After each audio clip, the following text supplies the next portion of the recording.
Hello, everyone, and welcome to SCORE Fairfield County's webinar on networking for small businesses. I'm Peter Talion, the workshop coordinator and a business mentor here at SCORE Fairfield County, and I'll be your host. Our speaker today is Ivonne Zucco. More on our speaker in just a moment.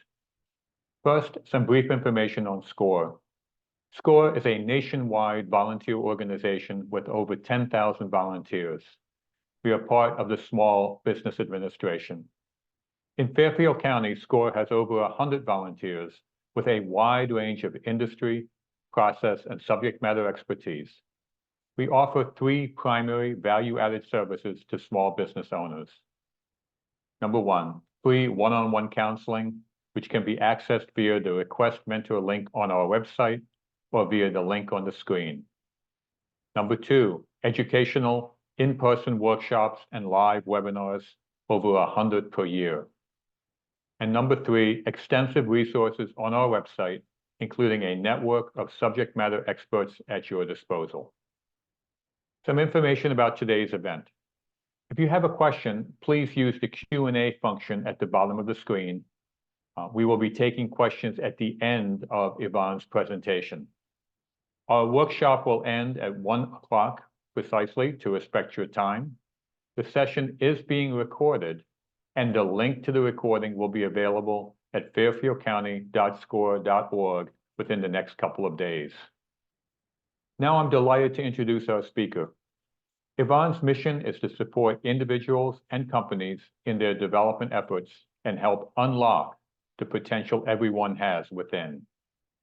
As a people and culture consultant, Yvonne works with individuals searching for fulfillment and balance in their careers, and with companies working towards intentional cultural change by using a pragmatic approach to help them advance from where they are to where they want to be with clarity and purpose. I'll now turn it over to Yvonne. Yvonne, it's all yours.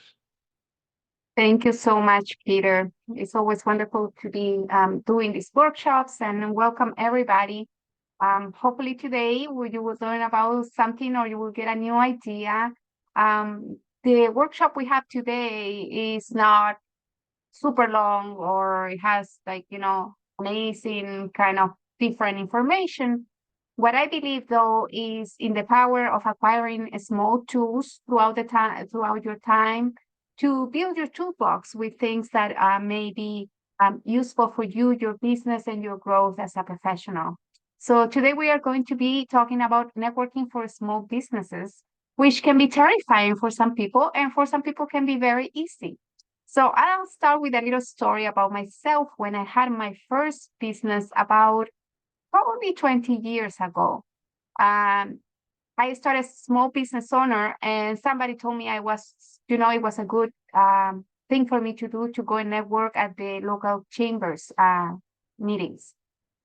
Of course, I was terrified of doing it. I figured, how am I going to talk to people I don't know? And also back then, I had a language limitation that made me very insecure about connecting with others.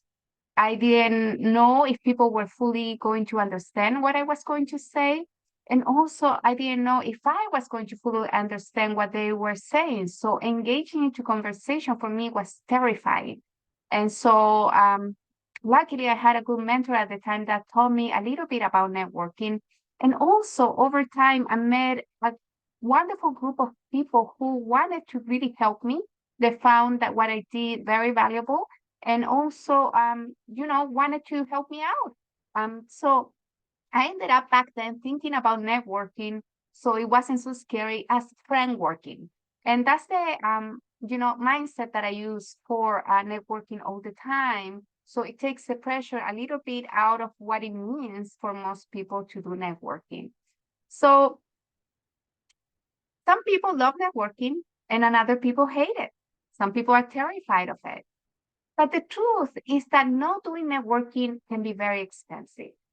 If you do not network as a small business owner, what you're going to do is to rely on other marketing tools that are pricey. They are time consuming. They compete with thousands of other people. And although they are all necessary, right? other advertising methods are only a complement of the most important marketing tool of all, which is you. So if you think about the ways we advertise our businesses nowadays, a lot of the advertising revolves around social media. But with social media, you have thousands of people that are doing the same. So you have to figure out a way to be unique, to put a video out there that is for people, engaging. And, people will come to you amongst the competition, a sea of competition that you will find out there. So, if you think about it, that is something that you need to do, but there is nothing that replaces meeting people one-on-one. And I'm going to make a good case for that. I believe that networking is all about helping one another. And the secret to networking is not necessarily that when you go or meet someone, that person is going to have business for you. But people tend to get business through their connections. So the key about networking and doing it right is to make it so people remember you. And also people do, think about you when they need to refer your business to someone else. Of course, in a room full of people, if you're doing, for example, a networking event with a chamber or, a BNI or any other kind of way to do networking, you will have other people that do the same that you do. Some of those groups require that there's only one representative of each, which is a great system. But you will have other people that are doing what you do in a different way, and you have to think about how do the people you meet are going to remember you versus, the other people that are doing the same work. So I have a question for the group in the chat, and Peter is going to help me read the questions because I like to learn from you. What keeps you from networking, and what are your challenges? So if you want to share in the chat, I would love to hear from a few people, and that can just tell me about what is it that keeps people from networking. What do you think it can be? So we'll give our participants a few moments to put their notes into the chat, and I will read you some of the highlights. Great, thank you.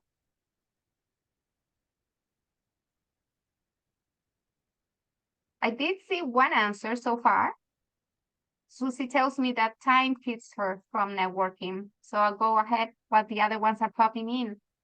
Yes, it's true. Networking is time. It takes a lot of time, right? You have to get to the place where you are networking. You have to spend time talking to other people and then, commute back, and time can be very consuming. Today, I'm going to teach you a way of networking that is not necessarily just going to events. So great point. Peter, do we have anything else? Sure, we've got lots of them. Keep them coming. So another series of questions, finding the right groups to network, or where to look, or where to start networking. So location, not just time, but location. So if you could talk about location, and then somebody came forward, straightforward, afraid, fear. So talk to us about location and fear. Perfect. I will be addressing that later on in the conversation. I'm so glad that we are on the same page with the people that are attending. I think fear is number one, tends to be number one, because like I said before, I had the same situation when I started networking, and I was really fearful of what things were going to turn out. I was also afraid that my efforts weren't going to turn into anything. And honestly, I didn't know where to start, where to go. And what kind of groups were the right ones for me. So we will be addressing all of that. Okay. Anything else, Peter? No, fear of too many crowds, finding groups of like interest. One person said, I love face-to-face interaction. So somebody who's very positive about face-to-face interaction. So I think you've got the essence of what our participants today put in the chat. Perfect. Yes, like I said before, some people are very good at networking. They are naturally outgoing. They like talking to other people, and they have, naturally this liking of meeting other people. But I will say that a lot of people too are consider themselves to be introverts, and it can be difficult for them to go out into a place and just meet other people that they have never met before. So let me just click here so we can go to the next slide. So this is a rhetorical question. Usually when I do this networking workshop live, I really ask people to raise their hands. But we're going to go with the answer. So my question is, what are the appropriate situations to network? And this is what I want you to start thinking differently about networking. The first option is at a business conference. The second option is at a family party. The third option is at a networking event. The next option is at a dentist appointment. And then we have maybe A and C, which are business conferences and networking events. And then all of the above. I would say that most people do get the good clue here, and they go with F, and they decide that all of the above situations are appropriate to network. And I will say, yes, that is correct. We tend to think about networking as getting out of where we are and going to a special place and talking to a bunch of people in a setting where it's loud, there is music, we can't say what we mean. But in reality, networking should be part of our everyday lives. Always talking about what we're doing and why we are passionate about it, no matter who we are talking to. So even though your family knows you, if you are at a party event, talk about what you do. Even though your dentist knows you, maybe the dentist doesn't have any idea about what you do for a living. So once you are not with your mouth open, you can still talk about what you are doing. And I'm going to tell you why this is important, because networking must become part of our lives. This is not only a one-time event where you meet others just also looking for business. This should be something that you apply to your life as you go. As you become more familiar about speaking about what you do, you'll be more comfortable talking to people about your business and what is your passion.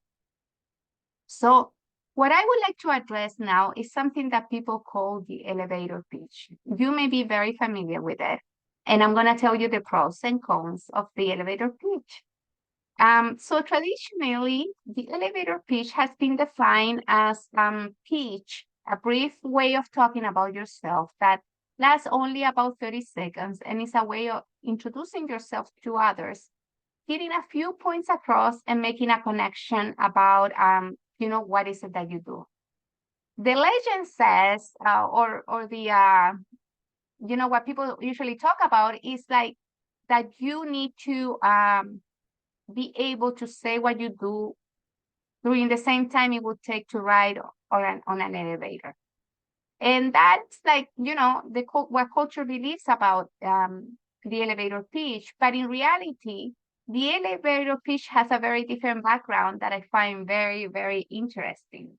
So in the 1900s, the elevators used to be machines that weren't very reliable. They were dangerous. So the inventor of the Otis elevator, who was Elisha Otis, was talking about a system he had for brakes that could make the elevator safer. But he didn't, people weren't paying attention to him. So what he did was to stage in New York City a demonstration. And he put an elevator, going up, they cut the ropes. And while the elevator was coming down, he gave his speech about how this brake system was better and the elevator landed in a safe way. So that won him, of course, all the credentials and credibility that people needed to have in him. And that's how the elevator pitch was created. Over the time, I think in Hollywood, people were using the elevator pitch to pitch producers for an idea they may have about a movie. Over time, that has changed because obviously nobody wants to talk in elevators. That's one of the most awkward situations where would you want to talk. But if somebody ever asks you, you want to be ready, and you want to be ready to define your what is it that you do in a way that is brief and it goes to the point and also makes people feel inspired. So what is the issue with most people's elevator speech? And I have it all the time when I'm doing networking. I hear it and I'm like, oh my goodness, you could be doing so much better. The issue is that people tell you what they do, but their passion doesn't show. So I want to show you a video, and let me just make sure I'm going to be sharing my sound here. Peter, let me know if you can hear this video well. And this video is going to help you think, everyone, about the importance of knowing your why. Okay, will do.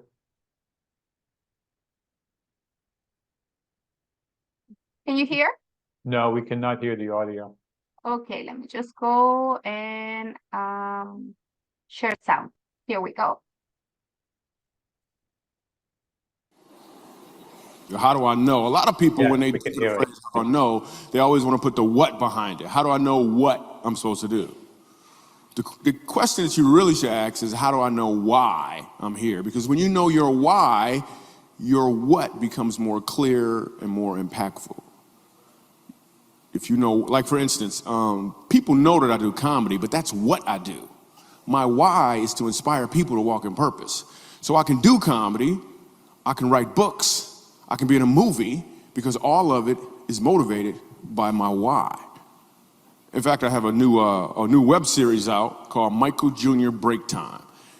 We probably just did the 6th episode. It's on YouTube. So every single Wednesday at 3 o'clock, we drop a new episode on YouTube of Michael Jr. Break Time. What it is it's me. I travel around the country and I do stand-up comedy, in case you didn't know. And in the middle of my comedy set sometime, I'll stop and just talk to my audience. And we've been filming this, and it's pretty cool. So we're in Winston-Salem. I'm gonna show you a clip from Winston-Salem. And I'm just talking to this guy in the audience, and he tells me that he's a musical instructor at a school. So I was like, all right, you're a musical instructor, can you sing? Let me hear you sing a song. So this is what happened at the last episode of Michael Jr.'s Break Time. Check it. So you're a musical director? Cool. Yes, sir. All right, so let me get a couple bars of like Amazing Grace. Can you do the first part of that? Go ahead. Amazing grace, how sweet the sound that saved a wretch like me. Wow. That bro could sing, you know what I'm saying? All right. Now, what you give me the version is if your uncle just got out of jail, you got shot in the back when you was a kid. I'm just saying, let me see the hood version real quick, if you know which version I'm talking about. Just see if that exists. Let me see what you got. Amazing grace, how sweet the sound that saved a wretch like me. I once was lost, but now, right now I'm found. Was blind, but now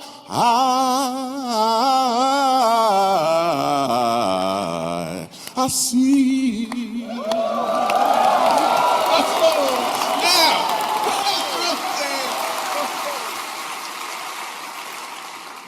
Okay, here's what I want you to catch. The first time I asked him to sing, he knew what he was doing. The second time, he knew why he was doing it. When you know your why, your what becomes more impactful because you're walking towards or in your purpose.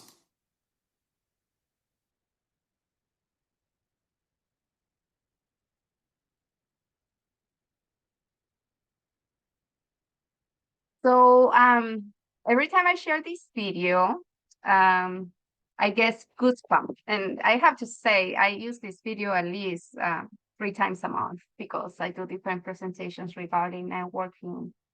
But hopefully you got the gist of why it's important to know your why. More importantly, to talk about what you do, right? Connecting with people and letting them know what is your passion behind what you're doing. Other things that you can include in your elevator pitch, other than my passion, you can talk about who you are, what is it that you do, and what are you asking people out of the interaction. So usually in live presentations, we get to practice together, but I moved into the next piece, which is, just talk a little bit more about the elevator pitch. So one of the things that is important about the elevator pitch, or whatever it is that you talk about yourself, is to demonstrate your enthusiasm and passion for what you do. I can't stress that enough. Also, your elevator pitch should be based on your strengths. I have had many times people who come to me and I meet them for the first time, and they start talking about all the things their business doesn't have yet. And it's nice. But at the same time, when I'm meeting someone, I have no idea about what their business looks like, what is it that they are bringing to the table.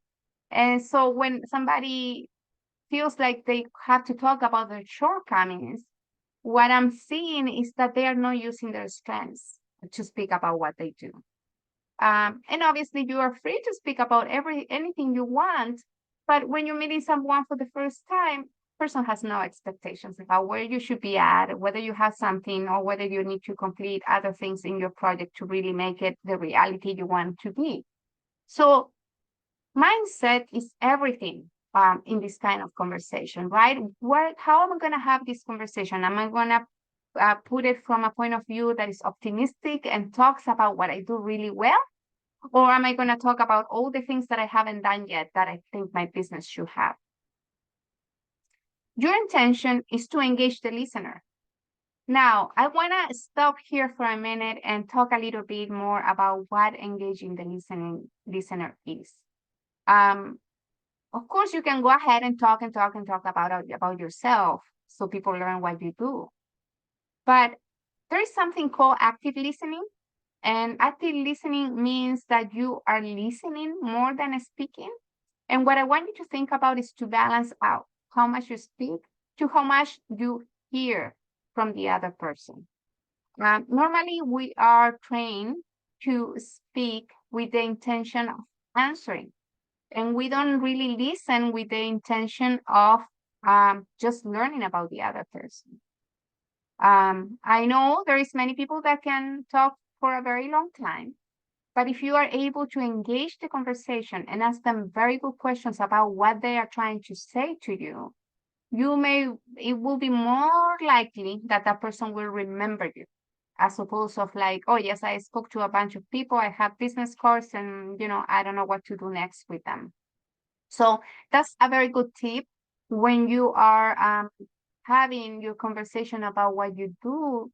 Make sure you balance it with hearing what the other person wants to say, putting a lot of attention, and asking interesting questions to this person. That's how they are going to remember you.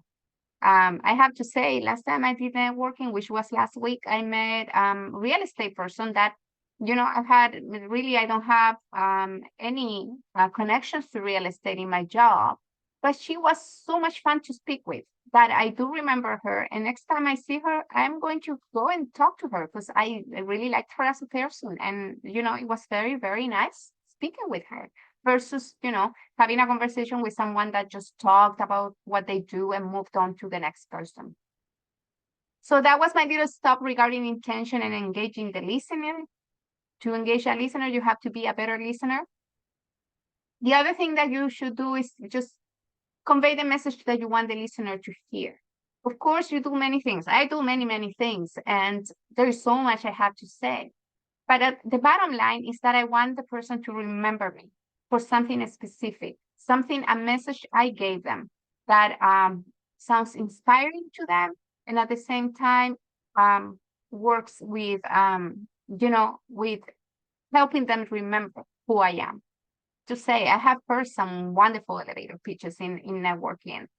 People that really start with questions or pose the problem that they are trying to resolve right away. And that leads to curiosity. People do become curious about what you do. And, that will help start a good conversation. Also talk about the value you bring to the table, why people should do business with you versus doing business with someone else. And what are your areas of expertise? The areas of expertise is a key role because it's going to give you your competitive advantage. Of course, many people may do what you do, but not necessarily the way you do it. Your approach may be a little bit different, and it may be exactly what that person is looking for, or more importantly, what this person is going to remember you by when they talk to someone else and they remember they can refer you their business. Last but not least, it's important to talk about what your accomplishments are. Yeah, right. If you have awards, if you have been able to, win a competition with the product that you're offering, or if you have been able to have been named, in a newspaper, or you've been part of the Gold Coast people selected for best businesses. Those are things that you want to talk about. Many people feel when they talk about their accomplishments that they are bragging, but it doesn't have to do necessarily so. Bragging is very different than just highlighting the things that you do really well. The other thing that is important to speak about at this point, I think, is that our society teaches that speaking about ourselves means that you are have certain outlook of self-importance. I want to remind you that speaking about yourself is going to be part of your networking all the time. So you better get used to it. Don't be shy. Practice it. You can practice it at home. You can practice it in front of a mirror, and so on. So let's talk about a little bit more about how to speak about yourself after you know your why. Here is my, fast, basic elevator pitch. My name is Ivonne Zucco. I am an HR consultant, and my company helps people and companies retain their talent. Very straight to the point, right? Maybe some people will ask me, oh, can you tell me a little bit more about what you do? Maybe some people will be like, nice, I will refer somebody to you when I see you next. I don't think that's a good elevator pitch.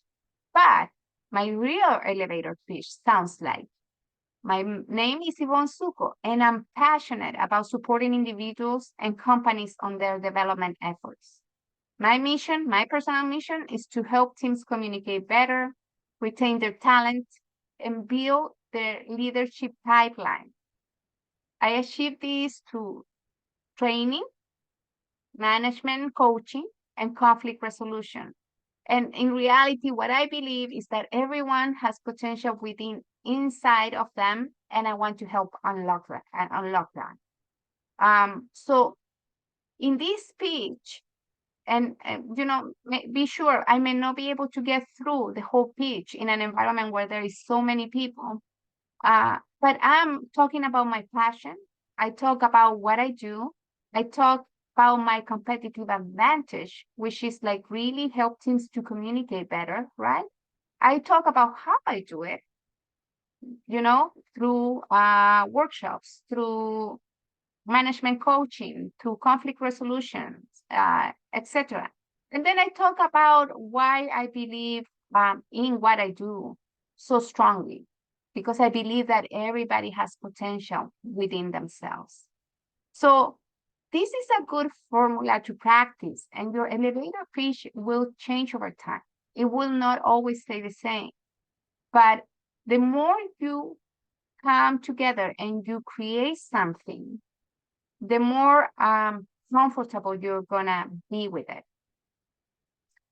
I Other things that are important when you meet someone, if you have the occasion of talking with them for a while, it's just, I would love to meet with you and talk a little bit more about what you do and I do. How can I follow up? Can we get coffee? Would you recommend my business to someone that needs my services? Those are key questions to ask, because a conversation that is happening in a certain environment and doesn't go anywhere after that is kind of like, okay, nice, I met that person and I hope I see them back again, right? But there is not like follow up to it. So follow up is very important. Whether you choose to email, send a handwritten note, a phone call, whatever you choose to do, make sure you create a system and follow it every time. Why is it important to create a system? Because systems are a way to do things that take away the decision-making part of it. So one of the most difficult things to do are, first of all, follow up, make a decision about how I'm going to follow up with this person every time if I need to follow up. Write a personalized email every time I need to follow up, or write a handwritten note. If you have a system in place in which you say, okay, after I come back with this networking event and I have my business groups, right, with the people that I met or the contact, this is how I'm going to connect with them. And I'm going to follow step A, B, and C. You will be more likely to follow up because you don't have to work on making that decision every time you need to connect with somebody. So systems are very important in this case. A few things that I want to address that came up on the first part of the chat is, what are the right groups to network? I believe that all groups are right to network. Some of them, you may find your potential client in there, and some of them, you may not find your potential client in there right away. So I will say, if you have limited time, what you can do is to start exploring different groups in your area. There's a number of groups, and you can do search for chambers. You can do search for BNI groups, business networking groups. You can do a search for professionals groups. Meetup is a great way to meet with people with alike kind of likings. Let's say, for example, you own a restaurant and you become part of a group that is for tasting new foods.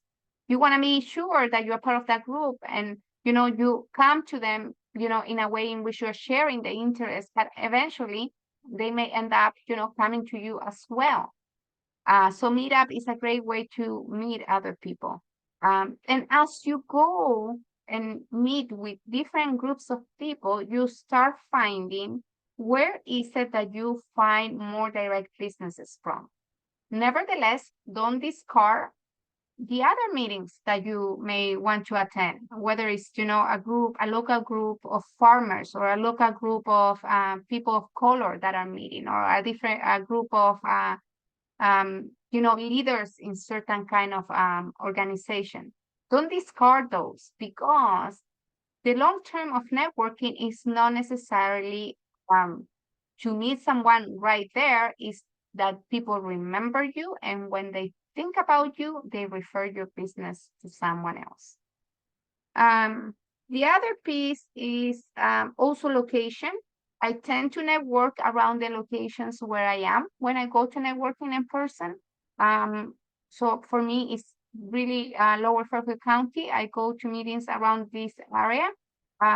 I believe in going from the inside to outside. And if you become very well known in the town where you are, then you can start expanding and people will know you throughout the state and so on. So that's a very important piece. So a good tip is to host a networking event at your location if you have one. If you're someone that, like me, I'm a consultant, so I do not have a location, I don't have a store, I don't have an office necessarily.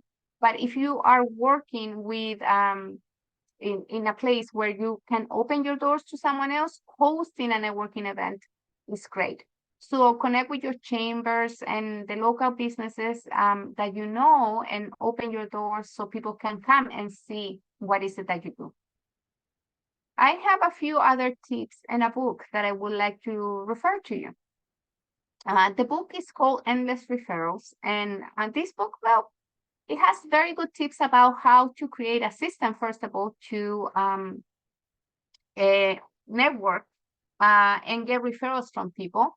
It has a few more tips regarding how you can make connections for your businesses as well, whether it is online or whether it is in person. So, you know, it's worth to give it a try and take a few ideas from it. But other than that, and one thing that I want to emphasize is never forget your business cards. Whether you have it printed or electronic, I can't tell you the number of times I've been to networking events and the person has nothing to give me that I can contact them with. I am not a big fan of electronic cards. I feel that when somebody wants me to scan their card, what happens is that they get lost in my contacts. And then I hardly ever remember how to find them. So I have a bunch of names of people in my phone that I don't know where I met and who or you know, and how I met. When I get a business card, like an actual paper card from a networking event, I can actually go back to my place of work and write a little note on the back of the card and make notes about when did I do follow up with them and where did I meet them. When I meet them, then after that, I do a follow-up. I personally do handwritten notes to people if I have their address. Why? Because many times I send an email and it goes into the forgotten emails. Now, people may read them. It may go into their junk mail. It may go, you know, in their spam. You don't know what happened. And there is very difficult way to follow up. If I make a phone call, people may call me back or may not call me back. I may be interrupting somebody from what they have to do during the day.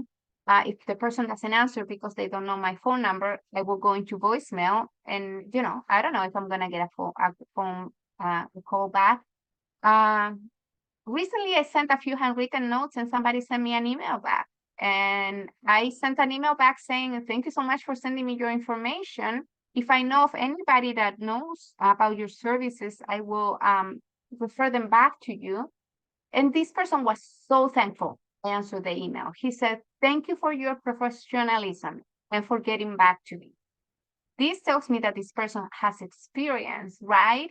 Their emails going into nowhere, right? And putting all this effort into writing emails and not getting a response back.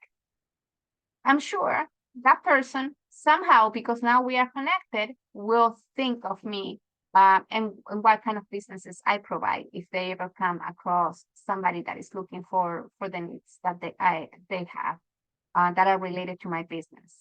So I'm not a big fan of electronic cards because to me, they don't work. For some other people may work. I have to say that rarely also I get follow-up from people when I do network. So it is, you know, really to your advantage if you do some good follow-up, because this is not a behavior that people really do. They go to networking events and then they just put the cards on the side and there's nothing that happens afterwards. So in case you have plenty wasted your time. So like I said before, follow up with a quick nice to meet you message, remind them of what you do and how you can help. But more importantly, tell them that, you know, if anybody comes across that you can think of that you can refer business to, you will help them in whatever way that you can. And also have a call to action in mind. I would like to connect you with some people I know. Like I kind of like know a lot of people because of my networking. So I can always think of somebody I can connect with somebody. And that's great. You can also would like, you know, talk about meeting for a cup of coffee so you can talk about each other more at length. And share, or you can ask them to share your information with friends or people that they may know. Even if you are networking one-on-one with your dentist or your doctor, or you are talking to someone in your family, don't be shy about asking. Listen, if you know anybody that needs my business and my work, I will appreciate a referral. Other things that people do is that they give coupons when they get a referral. They give giveaways. They find a way in which people feel the incentive of thinking about them when they need to refer people back. I wanted to ask the audience, and Peter, if you can help me with this, whether you know people have any other kind of ideas on what can be a good follow-up or a good way to network. So I don't think my question was very clear. Put in the chat if you have any other ideas about how to network and what can you do to follow up with people. Okay, we'll give folks a couple of minutes to put their thoughts into the chat.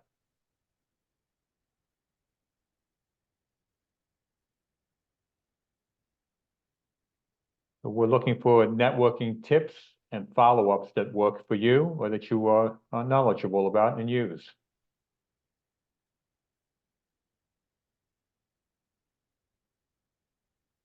Well, we're getting those. I'd like to read some of the comments we got early on.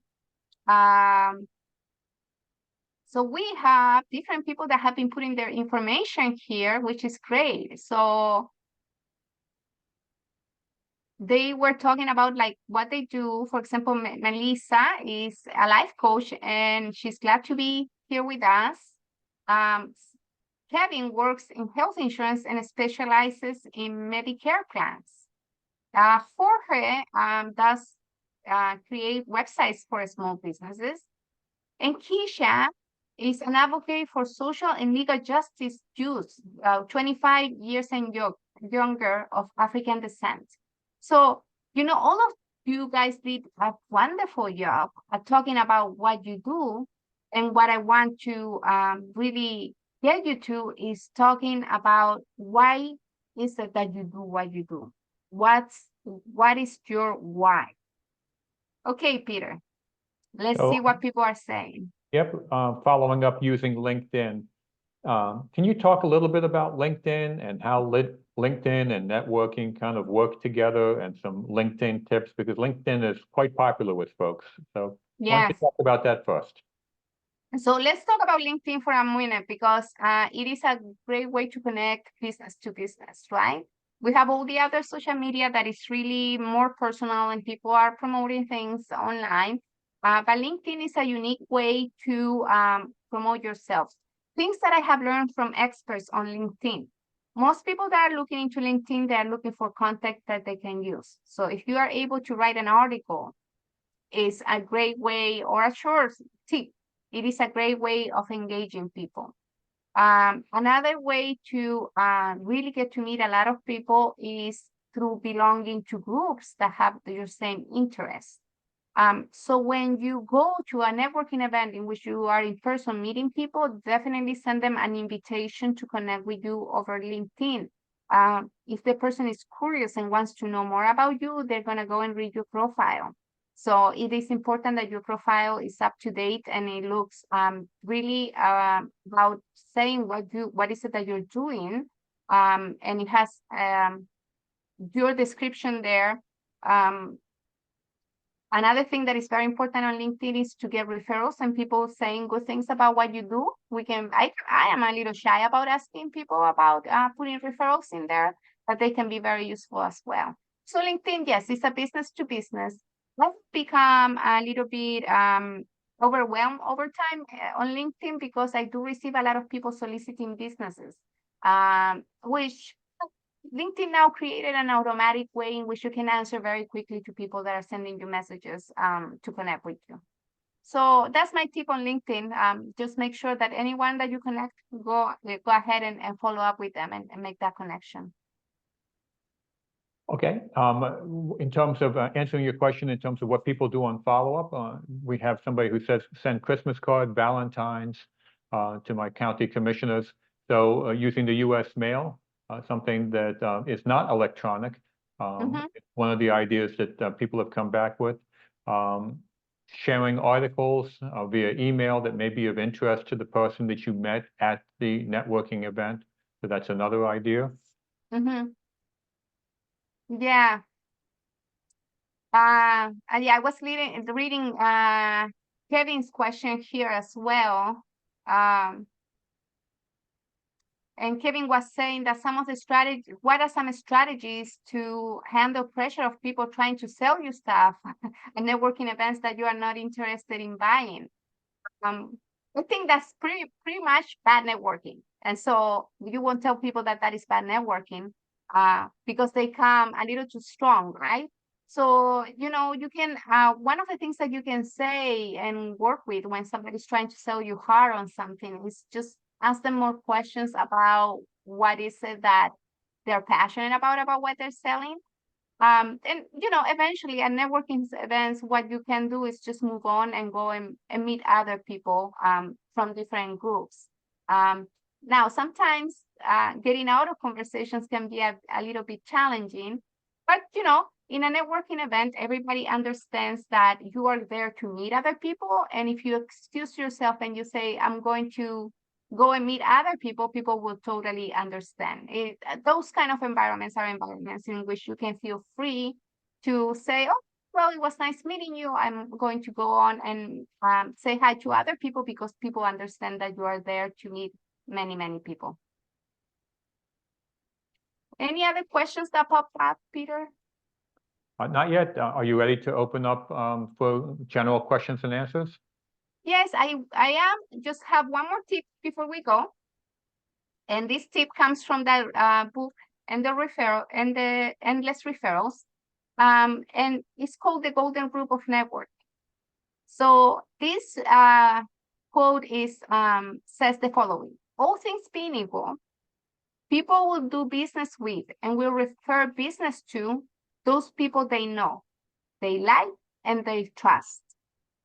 So in other words, this reinforces the importance on really getting, when you're doing your networking, really getting to know people by who they are and what their passion is, and doing your follow-up, because that time is very well invested if you do your follow-up, because people will make business for with people that they know and they trust. That's the way that people are going to remember you.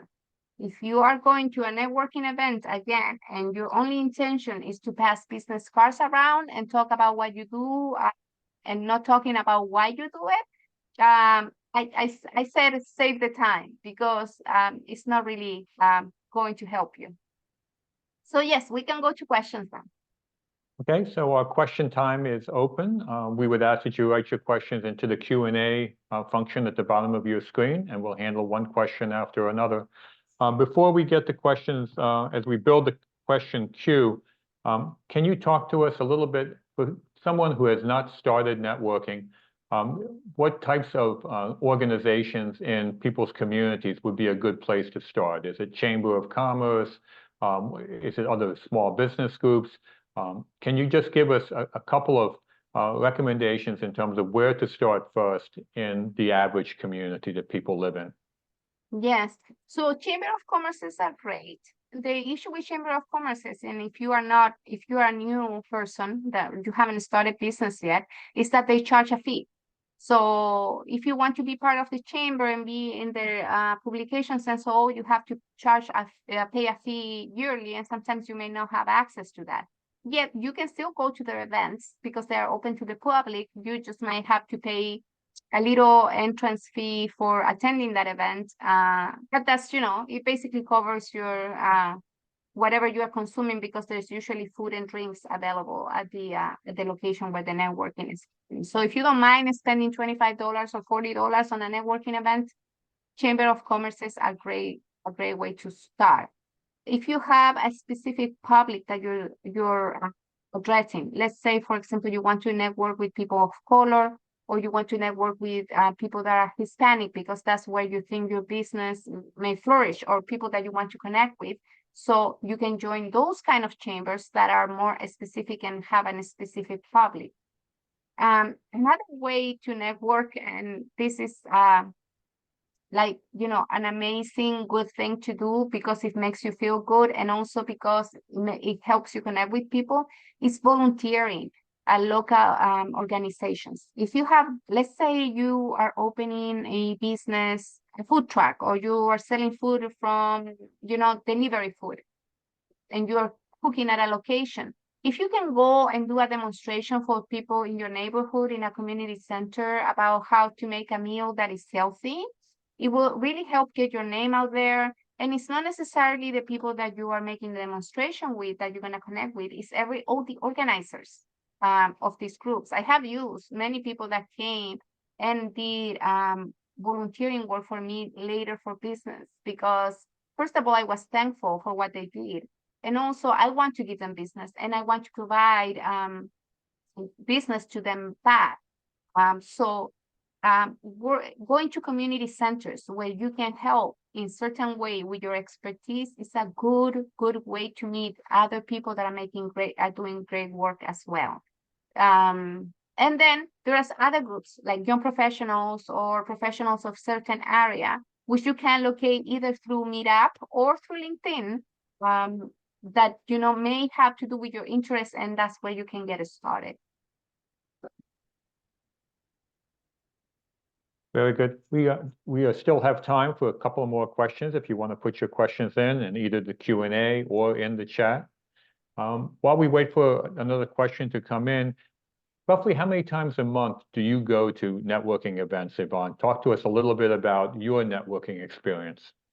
Yes, thank you for that question. I try to go to an event every week, once a week. Now, for me, networking events are many different kinds of occasions. So I go to an event that is actually plain networking 1 week. And because I belong to 2 different chambers, I have 2 a month for sure, sometimes 3, because they may do a breakfast and a late one. But I also go to trainings with the goal of learning, but also when I go to the trainings, like for example, the trainings for SCORE that are live, do provide with 30 minutes of networking before the training even starts. So that's a great way to connect with other people that are also looking to do business and may have services that I might be able to use at the same time. And other than the formal networking events, I do network throughout my life all the time. I'm always talking to people, and people are naturally curious about what I do, about the work that I'm doing. And, you know, I become very inspired when I say, oh, listen, I have this wonderful workshop you should attend. It's free, and you're going to learn a lot about a few things that you can use for your own professional growth. So there is many different ways to do networking, and that's one thing that I don't want people to forget. It's not only about putting like your networking shirt and going out and meeting people at a specific event. It's about doing it throughout your life in every single interaction you have. Very good. Well, thank you very much. If there are no further questions, I suggest, Ivonne, that we bring this session to a close. If you have any closing comments. No, I mean, I hope to see some of you at the networking events. Like I said before, don't forget your business cards, people do. And, you know, I hope you enjoyed your networking and that you feel that networking can be something fun for you to do. And remember, you don't have to meet anybody's expectations. Just talk about what you love and, you know, continue doing great work. Well, thank you very much, Ivonne. In closing, please keep in mind that SCORE is a resource for you, both in terms of education and, as Ivonne said, all of the in-person workshops do start with a networking event. So take advantage of SCORE education around the country. And if you are looking for an opportunity to work with a mentor, please click on the SCORE session that you have in front of you, or go to a SCORE website, Fairfield County SCORE.org. This session will be available on recording, and if you want a copy of this session, once again, go to the SCORE Fairfield County website.